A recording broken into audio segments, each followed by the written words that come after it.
Булинг или врсничко насилство представува кога некој е поразличен од останатите и одредена група го задава или му се подсмева затоа што е поразличен од останатите. Кога некој дете не се чувствува комотно околу другите деца, тоа може да биде во училиште, на тренинг, ако иде некаде со своите врсници, ако некако тие го исмејуваат. Тоа се случува помеѓу врсниците, кога поглавните ги зафркаваат по слабите. Насилството се случува многу често, а може да се каже дека се случува и секој ден. Насилство најчесто се случува во училиштата за време на одморите. Може некој дете да биде исмејуван од предот, од изгледот, од внатрешната состојба, семејната состојба и така натаму. Има и онлайн насилство, тоа е, например, кога некои луѓе ќе ти смееваат, ќе ти коментираат на сликите, ќе ти даваат лоши коментари и ти прават и другите луѓе што го гледаат тие коментари, ти прават ти да се чувствуваш неубаво и како ти се смеат на тоа што си го ставил.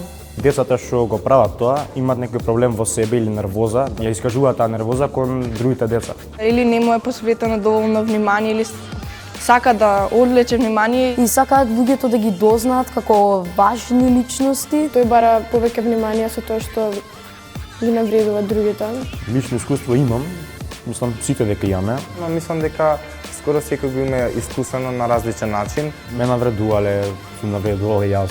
Мојата генерација, например, има едно дете што цело време се мисли дека е главен и ги зафркава другите, им ги зима работите и Јас имав лично искуство со булинг, се дека не се спротивставив, тоа не запре. Нема друго решение да се разреши проблемот доколку не се разговара со детето кое што го врши насилството. Убаво би било да се разговара со родителите, да се направат подобри родители, да се збори со нивното дете. Ако самите не преземеме мерки да го спречеме тоа, нема никој да го направи за нас тоа.